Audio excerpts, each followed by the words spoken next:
It's your boy, Maurice Mosley, and of course, the man himself, my co-host. He was once a thug from around the way. Emery Johnson in the building once again. What it is. What it ain't. What's it gonna be? Shout out to everybody that showed love to Miss Melissa. What was her? Bios Haverda. There we go. How you say it? Don't make me say it again. Cabello. There we go. Cabello. See, you got it all wrong already. I know. Hey, you put me on the spot. Oops, y'all heard our guess already. But that's okay. That's okay. Today we're going to be talking about, you ready? I'm ready. Loving thy neighbor. Love thy neighbor. Yep. I'm really excited about this episode because it's always a good thing to talk about that. Always a good thing, you know. So much hate, so much hate out there, Emery. So much stuff going on. Yeah, so we're not just going to talk about hate, but you know, we're going to dig right into the importance of loving your neighbor. Come on. That's what we're going to talk about. Why, man? You know what happens, bro? Sometimes we get in these bad habits. Mm-hmm. We get into these bad habits where we start recognizing the way people are acting, and we instantly start to do what they do to us. We think that it's okay to return that same energy to them. And what it does is it starts to grow within us. And then the people that we meet along the way, we start to automatically say that they're going to be just like who did us wrong, and we treat them bad. And then when it comes to being able to love your neighbor, later on, you're not doing that because you're only worried about the way you feel or the way somebody made you feel.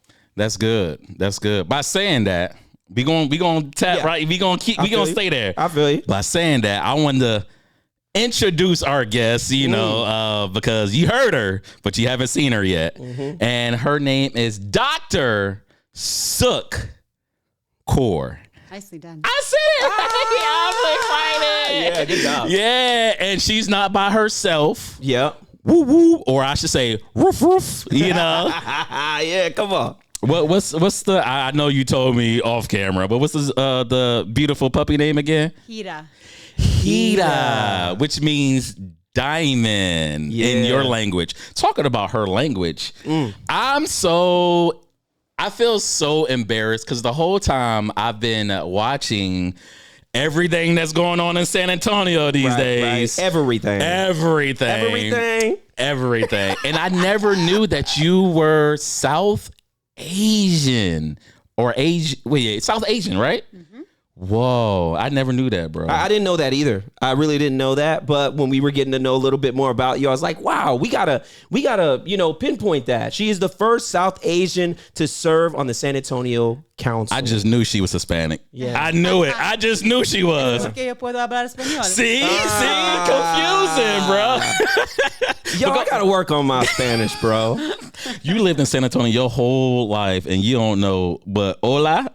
And C. Hola. And C. Hi. Yes. Ese. Well, no.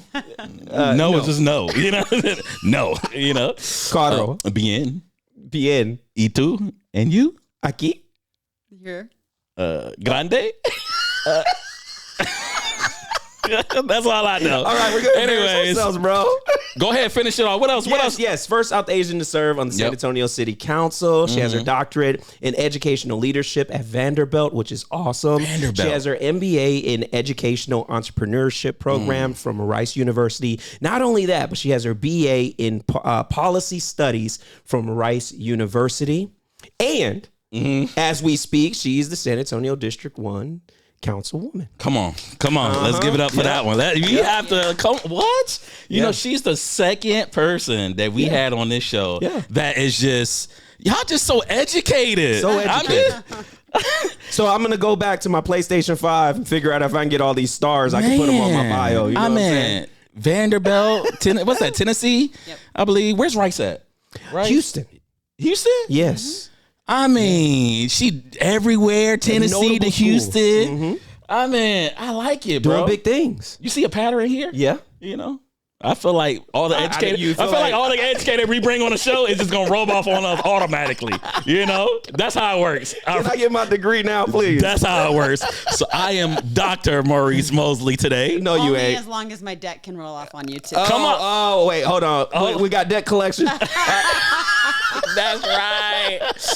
I am Dr. Maurice Mosley. Okay. If Dr. Dre can put doctor in front of his name, I can put it in front of mine. No, bro, it takes work. Ask her. It takes work. You got to put in work. I give her to be able to get that. So anyway, bad habits. On that, right? Bad habits. Okay. That's what we were talking about. Yep. What do you think about that? Do you agree that could be something that could cause people to not really treat their neighbor, the best, just based on their own history? Or have you ever experienced someone like that? Absolutely. I firmly believe that every human is born with love inside of them and that we just got to tap into that love. And oftentimes life doesn't deal us the best set of cards. And a lot of trauma can cause folks to have different opinions about what's going on in the world. And so it's on us to help that individual, whoever has that hate built in, find that love through good habits rather than those bad. Yep, absolutely. I like that. I love what she said. She said, everyone came into this world with love. Of course, we were created in love. Come on. So obviously the image we were created in, we would come out with that. However, there is the thing called sin that has caused us to give into our fleshly desires, which could be hate, which could be a lot of things. And I think that's what we run into as people.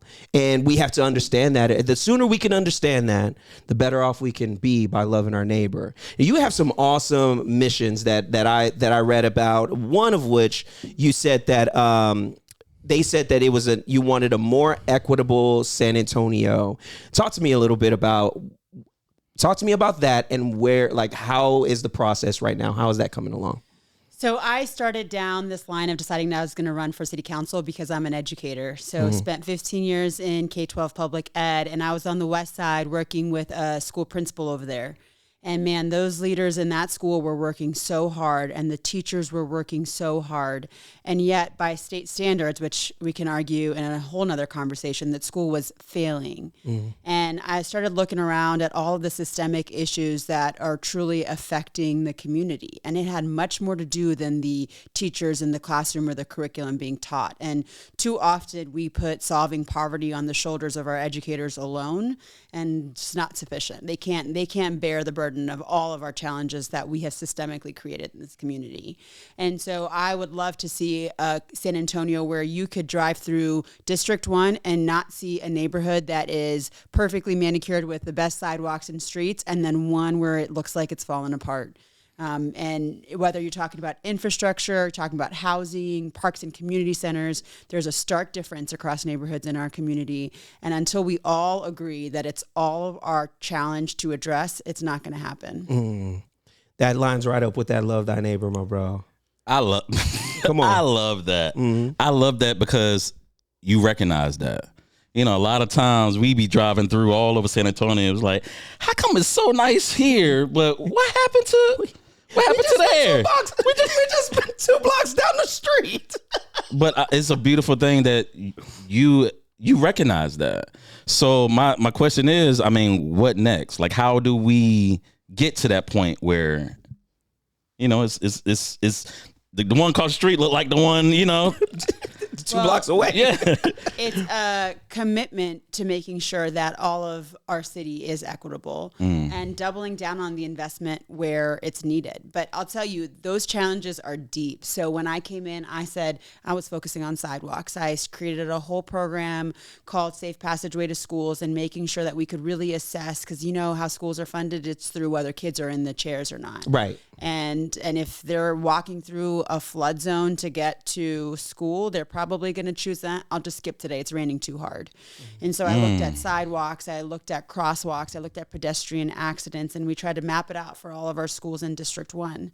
And then we tried focusing on some of our most low income areas in our underserved communities. And I tried to put a sidewalk in by Whittier Middle School on the west side. And there was so many issues on that street, from not having enough right of way, from the utility lines being located where the sidewalk would go. And then we couldn't extend it into the street because then there wouldn't be enough space in the street. And then there were some residents who would have to give up some landscaping. And so there are like layers of issues with just installing a sidewalk where there's Wow. Or even when it comes to street fixing, oh, well, if you fix this part, you're going to cause a drainage issue, an even bigger drainage issue on the next street over, because the entire area wasn't built to address all the flooding and rains that occurs. And so it is going to take very large strategic investment in our lowest income communities and most underserved communities to truly address all the inequity. Bro, that's like if you saw something and you were like, I just want to put a sidewalk right there. And you almost catfished at that point. But Because it looked like a really good place. And then you go to do it and you're like layer upon layer. They're like, you can't do that. You can't do that. Yeah. That reminds me, have you ever tried to park in a parking lot, bro? Have you ever been catfished in the parking lot, bro? what are you talking about? The only catfish I know is if you're right. If you on Plenty of Fish or something. No, bro. No, like if you drop, like Why if did you're I in say a parking Plenty of lot, you're Fish? looking for a place to park, and then you see this truck is parked, and it looks like there's an empty space next to it, and you pull up and there's like a Fiat there. This man, you just got parking lot catfish. Bro. that is called. I learn something new every day with this guy. But anyway, it's a lot of layers. I can't imagine, with all of the ground that you cover, how many things that you've run into where it's created more red tape, right? And it makes it a little bit harder for that. I just think, for me, looking from the outside in and hearing what she's saying, it's just like, okay, so if you knew this was an issue, you do nothing about it? Yeah. Like, why is nothing being done? Why has nothing been done up to this point, right?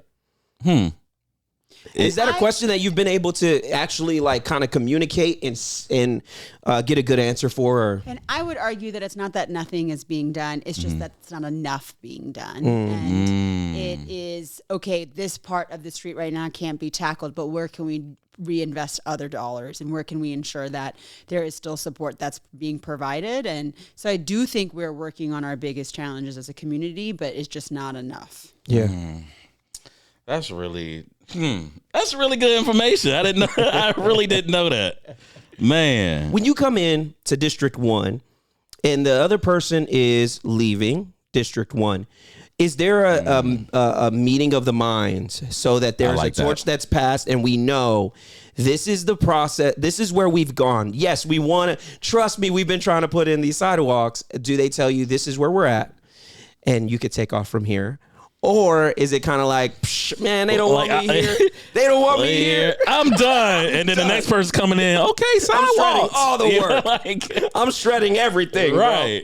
How does that work? I think it depends upon office to office. So when I first got elected, beat an incumbent. And so there was probably not a lot of passing in of information. And quite frankly, we all run our offices differently. And so they didn't use the same systems that the rest of city council was using. There was not a lot of tracking of data in terms of like folks would call us and said, hey, we applied for speed bumps on this street, or hey, we're trying to get this thing zoned and you have all this information, and we'd be like, oh, we don't really have that information. So, wow. It does require a lot of relearning and re-understanding of issues. So you come in and now you have to start over and do all the groundwork to get information from the residents. I did not know that. Goodness. Thankfully, when I first started, I had a staff member that used to work for the council person before the one that I had defeated in the 2023 election. So she had some institutional knowledge from like 2020, and that helped with the transition for sure. Man, not a lot because it was 2020. Yeah. We haven't been outside a whole lot, but this is what I can remember in 2020. We didn't go outside a whole lot. That's crazy, bro. That's crazy. You know what? You know what today is? What's today? National Puppy Day. Today Today's National Puppy Day, and she brought her puppy. I keep staring at the puppy. National Puppy Day today. So probably represents national puppies everywhere. So everyone that has puppies all over, whoop whoop! It's your day. It's your day. It's your day. It's not our day. It's your day. It's their day. Yeah. The puppies. Now say it in their language so they can understand. There she go. She's like, what are we doing? Can I go back to go to sleep? Oh, look at that. Oh, man. All right. Happy National Puppy Day. I'm so grateful again to have Councilman here. We're going to tap right big. I don't want to seem like but all this information you're giving, I did not know. Yeah, she was right on. Like, she was right.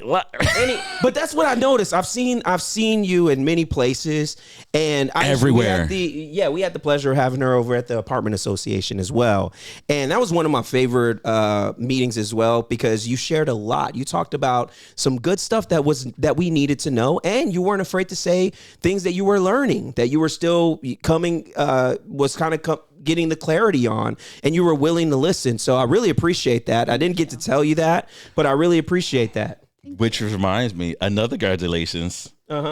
She just became the vice president of San Antonio's Housing Trust, right? Yep. Come on. Yeah. There's so much. There's so much going on. You know what? Now I'm about to get into it. Oh, okay. We hadn't got into it yet? I don't think so. All right. I don't feel, because, I like to get messy just a little bit. Okay. Just a little bit, not too much. But everything that I'm about to say has been very public. All right. All right. You know where I'm going, right? I don't know where you're going. I know you don't. There's so much that has been going on with your name tied to it. All right, so much. I'm not gonna get too messy, because that's not what we do. Come on, Emery. What is this, amateur hour? But it's so much that has been going on in the city of San Antonio with not even with you, because before this whole incident that happened with you and the mayor and the censor and stuff like that. For me, it just seems like so much division, and it's just bad all the way around. And this is looking from the outside in. But you would never know, because of all of this distraction, unless you actually follow you would never know how much good you're really doing in the community. And I don't live in District 1, but I see you, and it's just like, yo, she's dope, But if I didn't see that, all I would see is the meetings chaos, they be having, the craziness. Is like, yo, this is crazy what's happening in San Antonio. Why? So again, I want to congratulate everything that you were able to accomplish. It means a lot to not only us, because we need to see that instead of all of the bad. And, I support you for sure. If I lived in District 1, you know what I'm saying, I would definitely support it. Just know you got people that are supporting you just mainly because of the leadership that you've shown, even through kind of the storm that had happened, right? Because a lot of people didn't know, and then probably blame here, blame there. But, you came out and you let it be known, and you were willing to be a team player, and you understand the way team works. And that was kind of part of what you were saying. In order for us to really get this going, for us to be a team across the board, there's some things that we have to be held accountable for, and we're going to get there. Now, let me ask you, since that has happened, have we seen some progress in the camaraderie of the council? So I think we always have had good camaraderie, right? There was 9 people up there during my press conference that stood with me to really talk about what we needed to work together. And you're wearing a Spurs hat, so I got to say, if you've been watching the Spurs lately, you see it, right? Yeah. And go Spurs, go. Okay. Go Spurs, go. I'm sorry. Sometimes we just go off on a... Go ahead. You said you had it. You've seen them, how they've been able to now gel, work together. They were a new team, and now they actually have the confidence to go out there on the floor every night knowing they're going to win, and they're going to lean on each other. And you never know which one. This is my favorite part about this year's team right now. You never know which one's going to be the lead star. You never know. That's beautiful. And it has evolved. It has changed. And that's what's awesome, is that whenever you need someone to come off the bench and score 15 points, that person's going to be there for you. Right. And I think that's what we have for the most part on city council. And we got to keep leaning on that. If you look at all of the policies that we pass, we have folks that are across across party lines working together to make sure we're thinking about what's most important for our residents, whether that's ensuring that we're keeping CPS SAWS rates down. One of the things I'm working on right now, and I've talked about infrastructure a lot, but is traffic calming and how do we create quick build solutions, which looks like plastic delineators and other things that are lower cost and still solve infrastructure challenges. Affordable housing is a huge one. We want to put an affordable housing bond on the ballot again when it comes up next year. And we've already done so much for housing, but we want to build even more. I want to really push missing middle housing, which is the 4 to 20 unit mid-sized complexes in District 1 since we're landlocked. Right. And so there's a lot that we are working on right now, and we work together, and maybe it's a few of us that are working on one issue while some of us are working on another. And so there is progress that's being made. And I think this all was about just recognizing that our mayor council form of government is we are all one of 11 votes, and you only need 6 to move anything forward. Right. And at the end of the day, we are a strong city manager form of government. So we really have to work well with city staff. And so if we have the level of professionalism, which I know we're going to get to equally across the board, that we're going to really make some significant change for our city. Yeah, I think you guys were more of in a forming stage. And sometimes loving your neighbor means that you have to bring out the truth.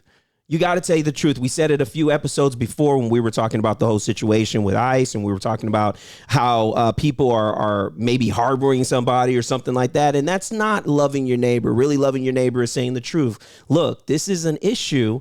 It has to be fixed so that we can all move together as a unit. Why? Because there is so much more than just you and I. This is bigger than that. And if we don't do this, those darn sidewalks are never going to get That's fixed. hilarious. No, you said ICE. And and it's so crazy. So when all this ICE stuff was happening, right? The most beautiful thing I seen that you did. And I remember it. I'm going to say it, but I remember because I came back to work and I said, Emery, I love that she did that because we just talked about it. Right. You know, you went down to the immigration office. Thank you. Yep. Because instead of talking about, okay, what's really happened? Let me go down and see what's really going on. You did that. And I said, oh, yeah, she's good. I hadn't seen that. I hadn't seen anyone do that. Oh, no. Oh, yeah. I hadn't seen anyone else do that. So, yes. Well, a couple of my colleagues went with me, and then I had my entire staff go this week. And unfortunately, when they went this week, they saw a family fully get detained. And usually when there's observers in, there's less ICE activity. And so we didn't actually see anyone get arrested while we were there. My staff saw a full family get arrested with kids. Yeah. So it is a huge problem, and I'm actually hopeful from this last election that something's going to change this November and then eventually in 2 years. And we gotta get this under control because this paramilitary force is just unacceptable. Right. I mean, there's so much. I don't like getting to the ICE talk just because it's really a sensitive topic, and we really don't. We don't pick a side. I just pray that, how can I put it? I just pray that whoever's in charge will continue to just do the right thing, and I think that just goes with the rules that are set in place. Right. You know what I'm saying? Right. Like, let's not have, like you said, families get arrested. What's the let's make the process look a little bit more, I mean, humane, that's the word I'm looking at, because everything you see on social media is just like, goodness gracious. Yeah, social media is definitely amplifying it, and I'm not going to act like I've seen everything and all that great stuff. But yeah, let's humane, let's call it neighborly. If you treat everybody like a neighbor, man, it's not going to be an issue. Right. And if someone is already doing something that is not lining up with the law, there's nothing else that you have to do. You already have it. It's in black and white. There's nowhere else we need to go, right? And that's what happens at the end of the day. Right. And that's the issue that we're running into. We're having these things amplified on media, and I'm not sure that if we're thinking about, look, if you are doing something that is outside of the realm of what our legal system is, why do I have to push you around and I don't have to do that. This is the deal. If you run, then I got to go and get you.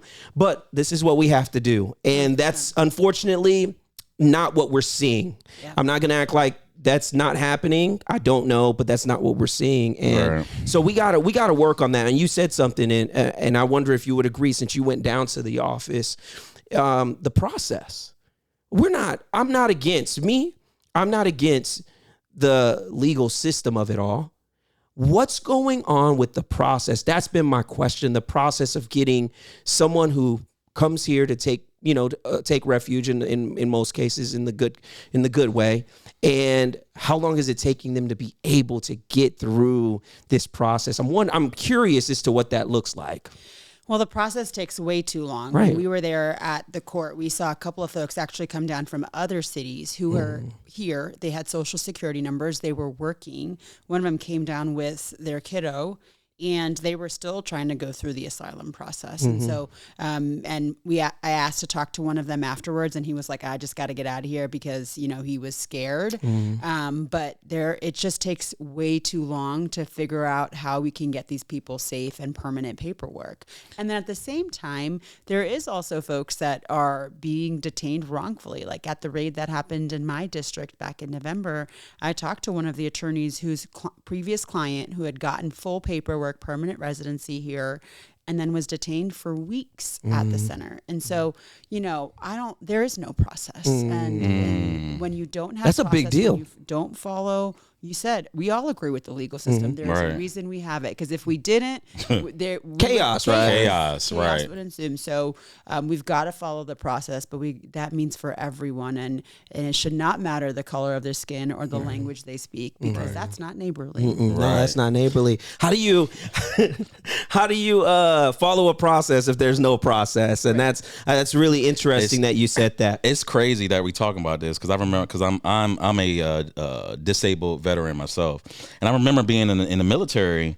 I remember one of my battle buddies. He was from Trinidad, I believe, and he had I don't know what he had, but he didn't have his green card or anything. And back then I was intrigued, right? And this was like in 2008, I believe, like in 2008.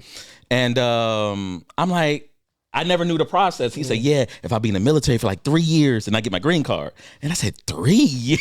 It takes 3 years for you to go through that process? I've read that it takes, for some things, it takes from 7 months to 20 years. Yeah. That's well, I guess Is on their actual website. Look, I guess it's not like do the military at that time. Yeah, it well, took 3 years. I know, for the. I don't know if that's the fast track. Well, yeah, right. 3 years, bro. That's crazy. Right, man. But you're right. That's not neighborly. We gotta work on the process in order to get to a point where we can be neighborly. Absolutely. And we can hold people accountable to that. So one of the things that we also discussed, and don't let me pass up anything. Were you gonna say something?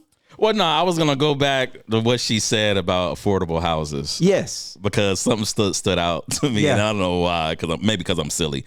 But when you say affordable in 2026, what is affordable houses these days? So affordable housing, by definition, is based on your income. Right. It is based on how much you make, and that is what truly affordable housing is. Is that what is like 10%? I mean, 20%, or how? It's a third of what you're making, and it's set based on what the area median income is. So the area median income for a family of 3 in Bexar County at 100% AMI is around $80K right now. And so 80% AMI is $70K. So if you're making that as with a family, you should be eligible for housing at 80% AMI. And it is our job to make sure that there are those units available for each resident that fits at those different income levels. We were looking at downtown housing, for example, and downtown housing, there's a big gap on workforce housing because we got a lot of servers downtown, a lot of folks that are in the hospitality business, and they want to live close to where they're working, and they fit in between the 40 to 60% AMI range. And so we got to build more of those workforce housings downtown for them too. And then we got a lot of people that are still on vouchers with Opportunity Home, which is our housing authority, and that wait list is insanely long, and that's why side, the lowest income housing, which is 30% AMI, is always the first one to go at any new complex that's built. Right. But it's not built very much because it's so expensive to build. And so unless we're Materials are so expensive now. I mean, things have really halted. Bro, I went to Home Depot and they just $15 for one piece of wood. Yeah, I'm like, what? I did that too, and I was just trying to fix my gate. Go ahead. How hard it is to fix a gate? for sure. Go ahead. Yeah. Well, no, just that. Like tariffs have caused wood costs to go up so much. So when you increase cost for materials, you increase cost for construction, which then all of that goes back to the renter or the homeowner that's trying to live in an affordable way. Yeah. And that's been going on for a little bit since a little after, the COVID situation, and these things have just been going up. And now it's like, okay, now we're just creating reasons to go up on some of this stuff, and it's really halting our ability to advance as a city or even as a society, because I was about to these say, costs, man, these costs are going up. Me and my wife been trying to build for the longest time, but they charging us $400,000 just to build a 1,500 square foot home. I tell you what, bro, What? I could actually fix a gate for you now. So if you need me to fix a gate, My gate will be backwards, upside down. You are not fixing my gate. Anyways. oh man. Public safety is also something that you're very passionate about. So what are some things that you're doing in that realm that maybe we haven't heard about from you? So one of the things that we're focusing on right now is how to try to support our officers to deal with the low-level crimes that folks really, and not necessarily even crimes, but violations that the police force does not have the time to address, i.e. parking. We have a lot of folks that complain about parking violations or speeding, and our officers don't have the time to do that. What they need to be focused on is actual significant crime. So we're trying to work on a solution to help relieve some of the low-level calls off their deck so that our safe officers, who are amazing, can continue to do what they do, and our investigators can continue to do what they do. So that's one thing that's a priority for me for public safety. The second thing is lighting. We've got to make sure that we have sufficient lighting in areas where we need it. Right. I'll tell you, some of my north side neighborhoods are like, no, because my district now goes to I-10 Wurzbach and Jones-Maltzberger 281. And some folks up there, they're like, we're fine. We don't want street lighting. But then there's areas around schools where kids are walking, or bus stops or parks where folks are dying for lighting. And so we've got to make sure we're prioritizing lighting in the right way and not just equally, because equal is not equitable. And then the last thing that we're really focusing on is our spay and neuter population. It's Happy Puppy Day. And we got a lot of animals that are not spayed and neutered, particularly stray dogs, that can be dangerous. And so we have to make sure that we are proactively trying to spay and neuter as many of them so we can get a control of the population. Yeah, Man, I think that's amazing. So if you didn't know, me and my brother here, we have a nonprofit which we bridge the gap between police and community ourselves. So we've been doing it for 6 years. We're into our sixth year. Yeah. So we've been all over San Antonio. We're not dedicated to one spot, but we partnerships with UTSA. We go to UTSA probably 4 or 5 times a year. Yeah.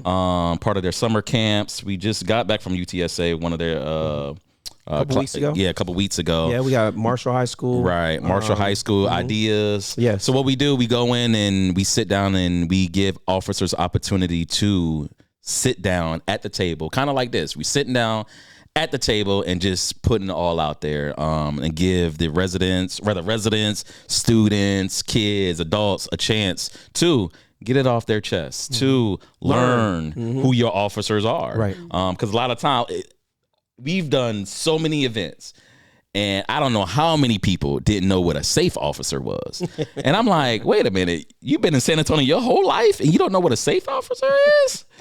Interesting. So that's what me and my brother do in a nonprofit. We just continue to educate those that not necessarily will go and seek out the information, but my whole thing is, if you're going to complain about something without any education, come along with us. We'll tell you what that is. We'll tell you the rule of engagements. We'll tell you why you need to do this. We'll even tell you that you need to sign that ticket, because if not, they can arrest you for it. Yeah, exactly. So these are the things that we do in every community, District 1. We've been there plenty of times as well. And I love everything that you're doing. And because we do the same thing on our... Yeah, we're just as passionate about it. And it's for us, it's actually what's driving us is our love for Christ and who Christ has shown us to be, and that's that neighborly effect. That's our theme for today. Right. You know, that's that neighborly thing that we need to do. And individuals like ourselves, we have to be able to sit down. We have to be able to talk about ideas and figure out ways that we can better not only the community but also the mental health of those who live in the community. And there's some people that are dealing with traumatic things because of what they may have went through with law enforcement, or maybe what they may have went through in other things. But how are we choosing to make it better for them? And I think that we share the same goal and mission in caring about people. For sure. Yeah. And, you know, I am a Sikh by birth and by faith. And so that's the religion that I was born into. And most religions that I've seen all have this concept of love thy neighbor in whatever way or form that looks like. And the golden rule is universal, right? Treat others the way you want to be treated. And so regardless of what you believe, that's why my family came to this country, is because we would have religious freedom and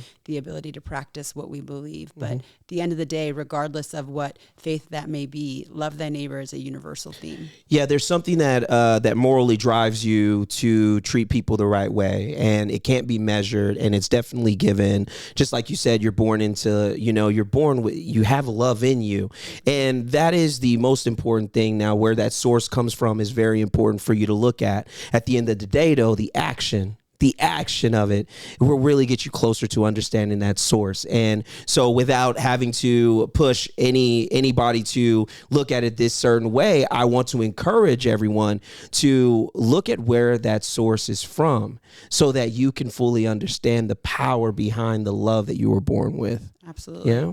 I was listening to Brene Brown's new book. I like Brene Brown. YouTube, What's her new book? What's her new book? Wait, who's Brene Brown? Why y'all leaving me out? Okay.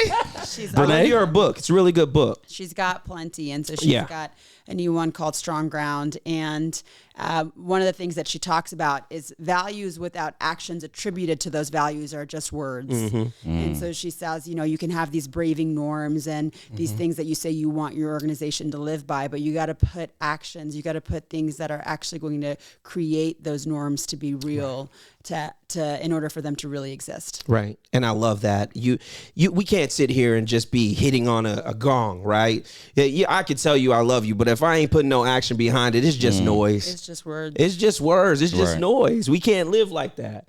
And like what you did, I want to point out this again, because I do think this was awesome that you would go down, you would go into where ICE is and be able to see exactly what's going on. That was dope. That's action. I love. That's like I care that. enough to really know what's going on, not based on something that someone else saw on social media or what I saw. I care enough to go down and really see it, so that when I come out, I can share the experience rather than sharing the experience that was caught halfway through a video. That's what we tell the students. Don't allow these videos to make you treat officers a certain way, because you don't know the full story behind the video. Some could be bad, some could be good, but you have to do the work. You got to see if that's really true so that you can go and tell your friends, or if your friends are acting up, you can say, hey, hold on. We don't know. Don't let your emotions take you this whole crazy route and you don't even really know the full story. Yeah. Right. Giving a shout out to my favorite safe officer, Officer Hinojosa, who I was with last night. She said it. Say it again. Say his last name again. Hinojosa. She used the H. Yes. So it's not Hinojosa. Well, for her, it is. For her. We had a guess. Mary. We coming to get you, Mary. Her last name is also spelled the same. Okay. She says it as Hinojosa, and we were having a little debate. Matter of fact, Mary, she here. Let me go get her. No. And then you said that. But go ahead, give you a shout out. I'm sorry. You're good. You're good. I just wanted to shout him out because he was with me last night at a neighborhood meeting, and man, that man works so hard for our district and for our neighborhoods. And so that's the individual that I like to lift up, because he builds relationships, and I think that's so important. What substation is he from? I don't know exactly which substation Okay. he's based at, but he's probably around the Tobin Hill area. He's got all of my neighborhoods in Beacon Hill, Tobin Hill, Five Points, Monte Vista, so like the south part of District 1. That's awesome. And we've got plenty of them. We got Officer Kano, who's got the northwest part of my district, who's also amazing, and he's dealing with a lot of unhoused folks. And if you want to talk about loving thy neighbor, the best way we can try to do that is by supporting our unhoused folks, and that is one of the most challenging conversations I have to have. Yeah. I just talked to a business owner yesterday, and I understand, right? They're trying to do business, and they don't necessarily want to deal with someone's mental episode that's going on every day, but we got to figure out if we're going to really address our unhoused population, build permanent supportive housing, get enough counseling and mental health supports to help them get what they need, detox, all of that good stuff. We got to love them. Yeah. I remember, here's a story. I remember when I was living in California, and that was an issue as well. So where I actually, California's crazy. So I lived in LA, or Inglewood. Shout out Inglewood. But I lived in a shopping center, believe it or not, on top of, you know how you have homes on top of like stores? Yeah. So I was in like a little shopping center. I lived on top. And the stores, they used to complain for the transit. They call it transit out there. And I remember the transit coming, and I kind of was like the bodyguard of the complex, kind of. And they was trying to figure out what to do with the transit. And the officer literally said, you know what, that transit can go still in your store and everything. And they wouldn't do anything because where are you going to put them? Right. You know, so yes, I will. It's too many nowadays. And sometimes it's like nowhere that nothing they can do. You know, for them. It's sad, you know, but at the same time, like you said, loving thy neighbor, what does that look like all the way around, you know? As the councilwoman of your district, you know, that is a tough conversation to have because you have your constituents that are business owners. Right. But you also have those that are unhoused that are in your district. And so, you know, you're choosing to love all the way around, and you're trying to transfer that into that business owner, and also transfer that into, you know, the unhoused individual. And that has to be very difficult, would you say? I mean, you just had the conversation. Yes, absolutely. And because I think both have valid concerns, right? And so it's our job to hear and to work with folks to help make their current situation better all around, whether that's making sure there's enough resources, enough dollars dedicated to the actual challenge, communicating, holding that conversation, building that compassion. And all around and then holding accountable, right? We talked about this, like if there is an incident that happens that's with someone in house, we've got to hold them accountable if it was a criminal act, while at the same time making sure that wasn't, and understanding where they're coming from. If you're a veteran who has trauma and can't keep a job, and we got to provide that support for folks. Well, how does she know I was a veteran that has mental health? How does she know? See, she good. She good. She is not that girl good. But that girl good. I love it. Well, I think it's because we all got mental health. Right. We all got things we're dealing with. We all got those, and those bad habits can cause some trauma. Right. Well, something that people don't know, if you do have mental health and you are a veteran, you can get a rating to help you with your, because I have mental health, but because I can't hold a job, they will give you a rating and take care of you.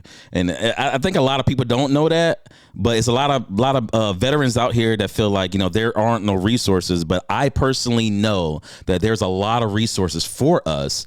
You just got to stop being lazy and go out and seek it. I'm not talking about I'm talking about all my veterans, all my battles out there that are lazy, they're not getting help. There's plenty of help out there for us. You just have to go and get it. You can't wait for other people to come and give it to you. I just wanted to say that because there's a lot of people that you can end up telling that information to. I'm sure you have told someone that, hey, you can go get help here, and that's not what they want.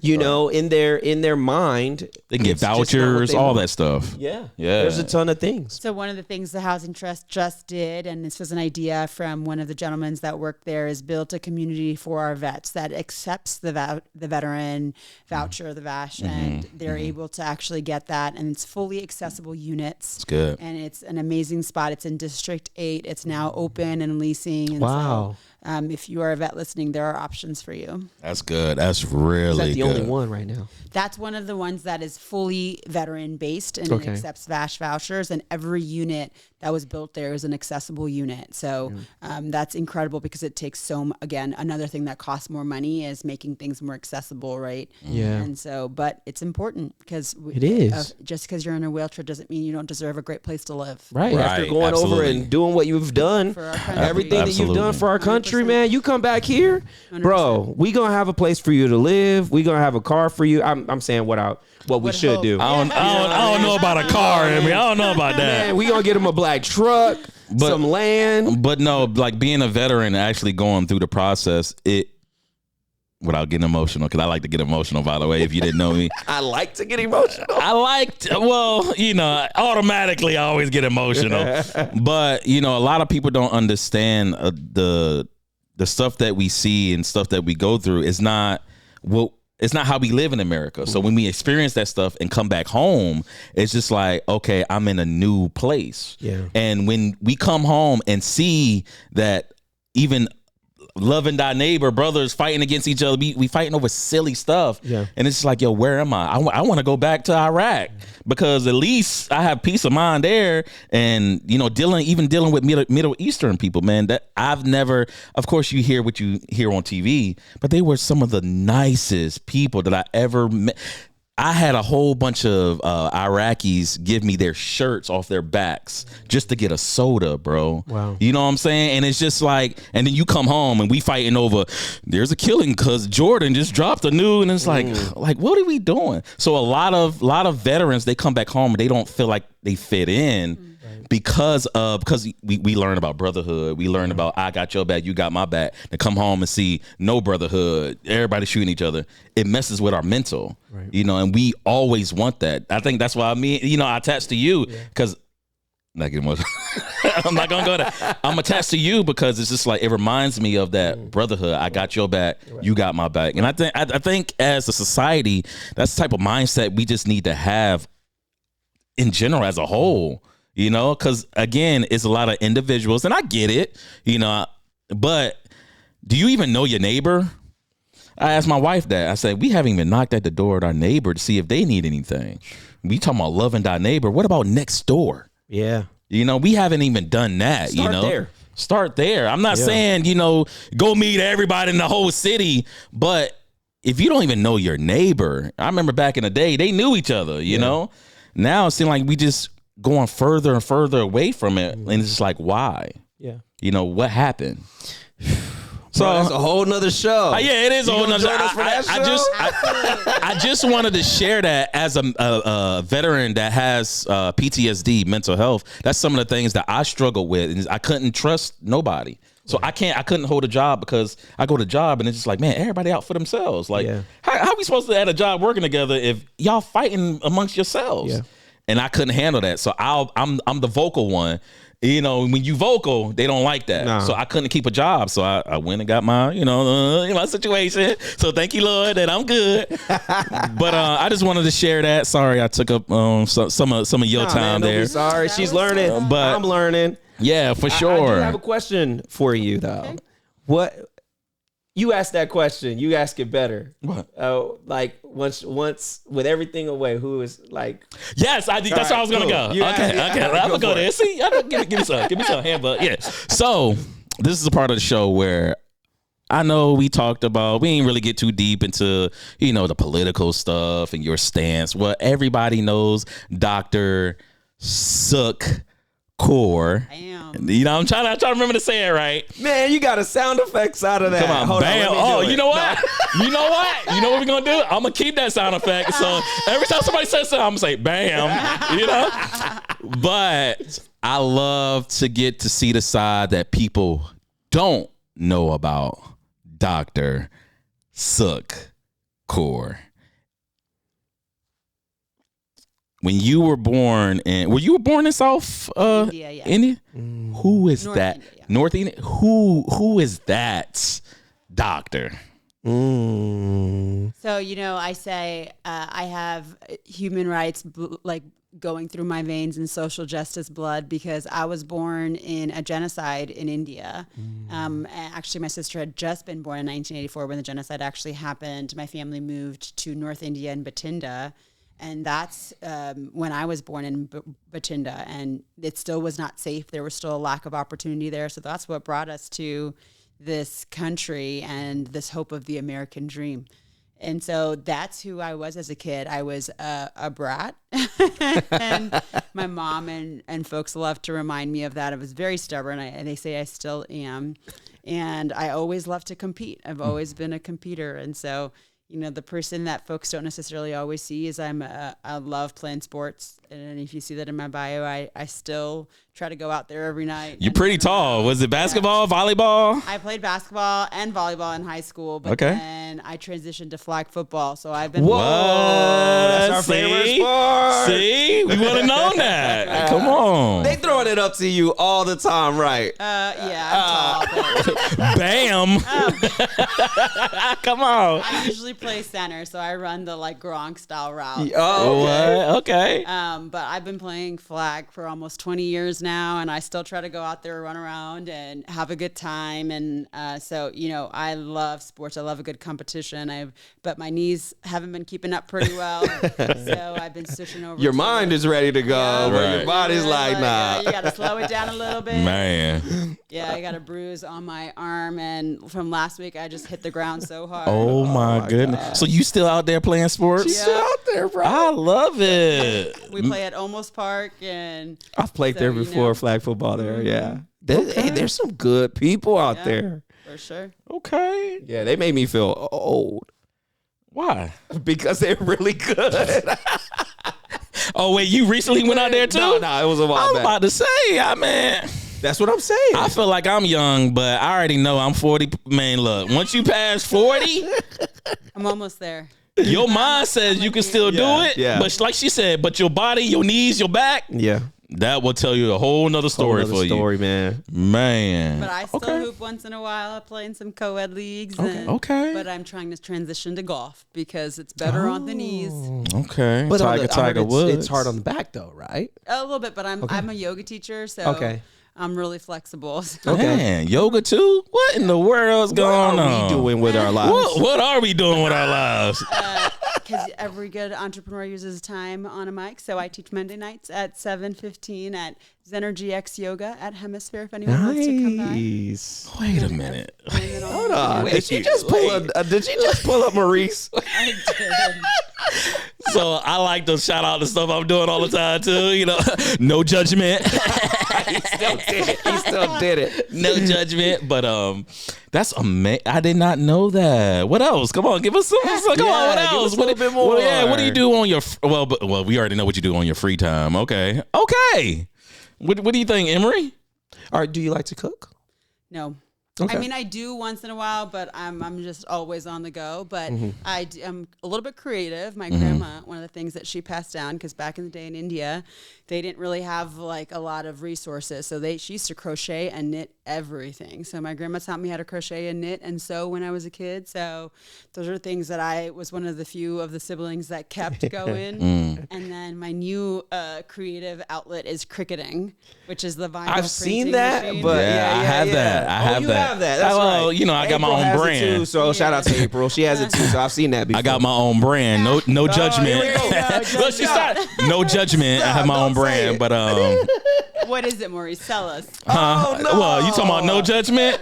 Well, No Judgment is a Christian brand. You know, I have the shirt. Y'all seen it. What would you say? No, man. Invoice. It- Just expect the invoice for that. Anyways, I love it. Okay. So, hold on. Wait a minute.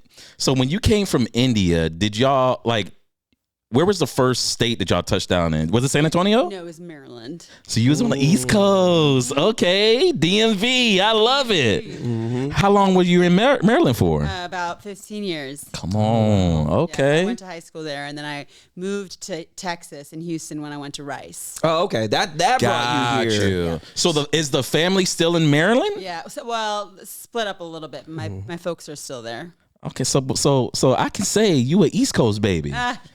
Sort of. Ish. Okay. Yeah. Whatever. Hey, give me some. Hold on. This is too much. DMV, by the way. What else? I am a Ravens fan, so you know. You are Ravens? What's gonna happen with this team? Okay. My, Okay. I see. So are y'all gonna keep you know who? Lamar? Say it. I can't. Okay. I'm gonna put positive thinking in the world. That's why I said you know who. I didn't say his name. Yeah. The man who shall not be Yeah. the legend. I love him. The legend. You know what? I don't know what happens to him in the playoffs, though. No. He changes. I don't think no one knows what happens to Lamar. I can say the play calling changes, but it changes, and it's like they don't look the same. And it can't be the pressure because he's come up under so much, and so I can't quite figure it out either. But every year we hope, and we're a family divided. We used to be a Washington fan, so my folks stay Commanders. I went Ravens because I don't know if you realize I'm obsessed with purple. Yeah, I see it. And I love them. I was gonna say, look, you even represent with the hair. Always. I got a color in yoga. Purple represents spirituality, your most spiritual chakra, your crown chakra, and royalty. And it's the one thing in my life that's always stayed beautiful and perfect, just the way it is. So I'm obsessed and attached. I respect that. That's awesome. You said you have brothers. You have brothers and sisters, or just sisters? What does that look like? I have an older sister and a younger brother. Okay, awesome. So you're middle. Yeah. Middle child. Man. Okay. I'm the youngest, so I'm all right. I'm the oldest, so. Yeah, that's why. Judgment. No judgment. Not my brand, but judgment. Let me ask you this: what is in the future for you? What's in the future? What can we look forward to, or can you say? Well, hold on. 03 was your. It's 3. 23. 4, 23, 5, right? 6. Well, this is last year, right? Well, no, I still have 3 years left in this term, and then a potential another 2 years if I win again in the last election. So our terms are up to 8 years. Let's change that. Let's change that if to win. When you win again. With everything you're doing. I'm pretty sure that people are going to hold on to the leadership that you're bringing, the knowledge that you're bringing, the research that you're doing. You're not just, going by and saying, oh, I'm going to do this and do that. You're figuring it out. You're learning. You're speaking to other people. Right. And that's a great quality to have, because what you're saying is, I don't know everything, but I do know what I want to do, and I'm willing to try to get the information for us to do it. So yeah, and I'd be remiss without saying that I've got a great team. Yeah. We get to have a staff in council, and I get to have 9 amazing folks that keep me running. Wow, you 9? get to talk to some of them, Yeah. and they are wonderful. And I am so grateful for all of them for signing up for this work, because I believe we have a really tough, maybe if even the toughest district, in the sense that a council person for District 1 has to represent the whole city. We have downtown, we have historic neighborhoods, we have north side neighborhoods, we have our most underserved communities, some of our most lowest income areas, transportation hubs, business centers. So we got all of the things that are focused here. And so you got to be listening and learning from every single group. You can't be a single issue council person. Right. So before we go, unless you got another question? No, you want to feed off of that? Go ahead. Okay. Before we go, can you shout out another council person, right, to go ahead, come on our show, all right? Don't be afraid, we're not going to you or put you in a corner, just one name. Give me one name, I gotta tell you guys, gotta talk to Councilwoman Terry Castillo. I was gonna say Castillo, District 5? Yeah. She has been an incredible support, and if you heard her talk on that last vote that happened, she really is has the biggest heart for her community. She's a fighter for 78207 for the West Side like nobody else. She's cares, and she's so values driven, and nothing will pull her off of those values. And I love that. And you would love talking to her. Awesome. We're gonna try for her. You just let them know. I will. Let them know. Hey, let her know. Don't be afraid, Miss District 5 Castillo. We know who you are already. That's a beautiful thing, and one goal that I have for this podcast as we go forward is because I've already been getting hit up and say, bro, I didn't know San Antonio this and I didn't know San Antonio that. And I'm like, man, this is a platform for people maybe thinking about moving to San Antonio. But this is an amazing city, all the way around. look, media will have y'all going crazy. You know, hear it from us. Yeah. Hear it from the council. Come on now. That this is an amazing city. You know, every city has its issues, but I can say even dealing with officers, every circle that we're in or you know, area that we're in, that, you know, it's a beautiful place, I should just say. I got one final shout out. Come on. This summer, we're launching our second annual Music to Business pilot program, which means we pay for musicians to go out to our local restaurants and do live music on the weekends all throughout the summer, because summer is the lowest month for activity for them. And so we did it last year. We're doing it again this year. We had some amazing musicians last year. So if you're a musician or a business owner listening, please reach out so we can hook it up. Let me ask you. See, I wanted to close, but hold on. That's good. Because something popped in my head. I was gonna sing a song real quick so I can get the gig. Okay. Yeah, no, Go ahead, let's not do that. No judgment. But no judgment again. Only Judgment again. Only for him. But who's covering that? No, like, how long has that been going on? Who's covering Just it? the second year, and our office is paying for it. But who's like media wise? Who? Because I'd never heard of that before. Great question, and we should get more media on it. Well, we'll talk after the show. Turns out I don't have to sing. Y'all are a good time. Oh man, Emery, What is your favorite thing about San Antonio? We don't want to let her go. That's okay. We good. We're gonna let it go. I promise. Okay. My favorite thing about Thank you San so Antonio much. is the people. The people. I feel like everyone here is just got so much of that love in them, and you are two people removed from anyone you want to meet, anyone you want to talk to, and folks are willing, even before I was on council, to just give me a hand, help me figure out my way, give me advice. There's no shortage of advice if you need it in this community, or resources like you mentioned. We got the support. Raise your hand and say, I need help in this, and we're going to help you out. We want to do everything that we can, and I feel really that is true about our people across the city. Love it. I love it. That's what I wanted. That's all I wanted. That's all I needed. Are we Are we trying to get in the music a little bit? That was my best singing voice, by the way. Right. All right. Here we go. You gonna sing? No. Good. You keep cutting me off. Because I don't want you to sing. No judgment. Again. Bam. Bam.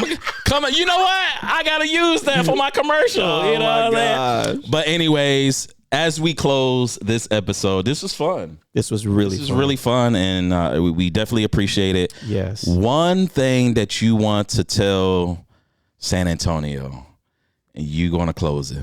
There we go. Love thy neighbor. That's honestly what I hope that we will continue to do. Remember that if we really want to be the greatest city in this country, in the world, which I truly believe we are on the way, we've all got to come together and lift up the person next to us, give that person compassion, and just realize we're in this together. Ruff, ruff, ruff, ruff, that's right. That's right. Ruff, ruff. I love it. Love thy neighbor. Yep. And thy puppies. And thy puppies. And National Puppy Day. Hey, Emery. What you got? You want to close out with anything? I think she said it great. Yep. Everywhere you go, Yep. love your neighbor. Yep. Everyone that you walk by is your neighbor. Love them. You choose to love them. You don't have to feel it. You choose it. Come on. Well, it's another great episode. This was episode 10.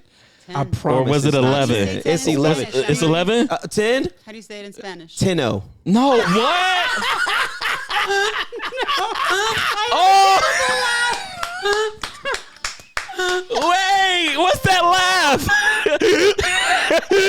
What was that? Yes. Oh, we learned something else new about her. Yeah, all you got to do is make her laugh, y'all. Oh my Man, word. it's the ace.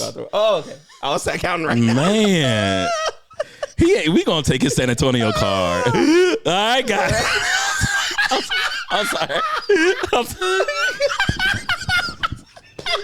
good. Okay, guys. All It's your boy Maurice Mosley. Stay grounded. Stay grounded. Oh, oh, oh.